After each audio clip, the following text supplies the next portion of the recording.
न्यूराज coaching classes के इस online व डिजिटल प्लेटफॉर्म पे आप सभी दोस्तों का हार्दिक अभिनंदन व स्वागत है। जैसा आपको पता होगा एसएससी जीडी की भर्ती निकली हुई है। इसकी योग्यताएं क्या है?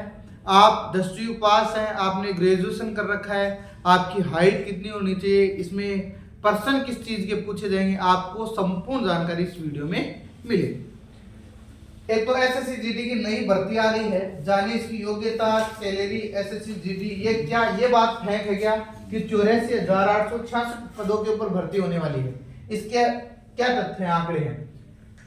आपकी योग्यता क्या होनी चाहिए, कितने नंबर के आपका टेस्ट रहेगा और क्या रहेगा, ये इसके लिए आप पहले इस चीज को देखो।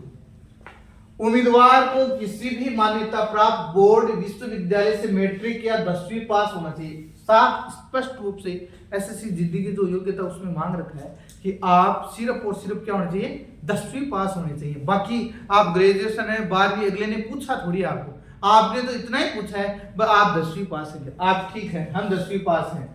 इसके बाद में आप किसी भी बोर्ड से हो, ये भी कोई जरूरी नहीं, किसी भी बोर्ड से आप परीक्षा 10वीं आपने उत्तीर्ण कर रखे हो। उम्मीदवार को किसी भी मान्यता प्राप्त बोर्ड से 10वीं पास होना चाहिए।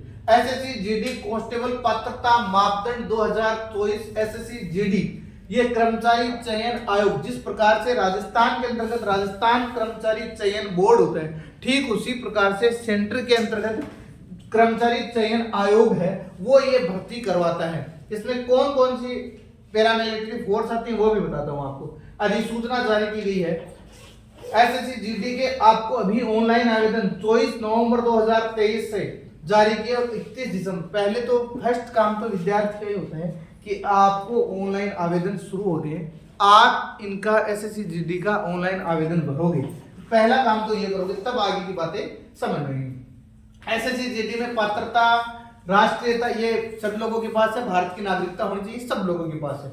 शैक्षणिक योग्यता 10वीं पास होनी चाहिए।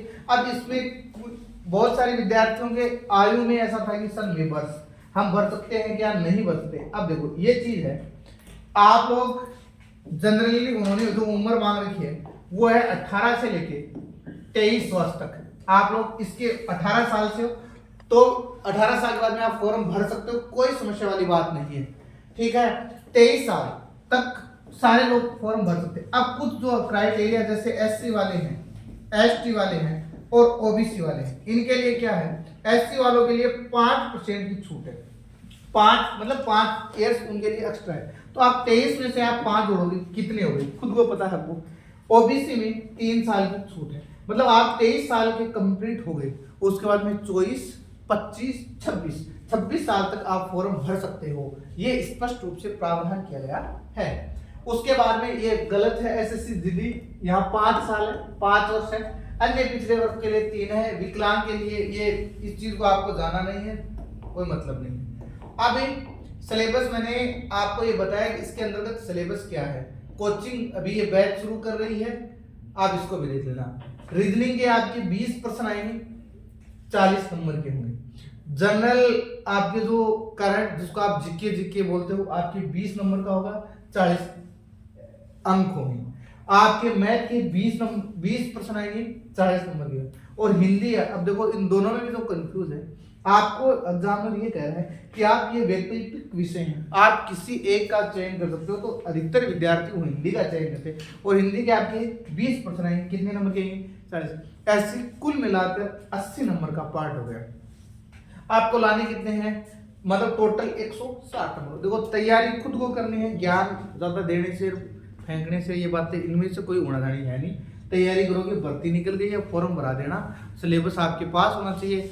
जो चीज़ आपको पढ़ाई जा रही है आप पढ़ोगे, और बाकी की चीज़ें जो चीज़ जहाँ से आपको समझ में नहीं आ रहा उसको आप देखोगे। लेकिन जो इसमें सबसे जो महत्वपूर्ण भूमिका अदा करेगी वो हिंदी करेगी, 20 नंबर की आएगी, 20% आएंगे। जिस विद्यार्थी को यहाँ से जो स्कोर अच्छा करेगा, सिलेक्शन का आधार मुख्य रूप से यहाँ हिंदी का होने वाला है। आपने इस वीडियो को अपने दोस्तों के साथ शेयर कर देना, लाइक कर देना।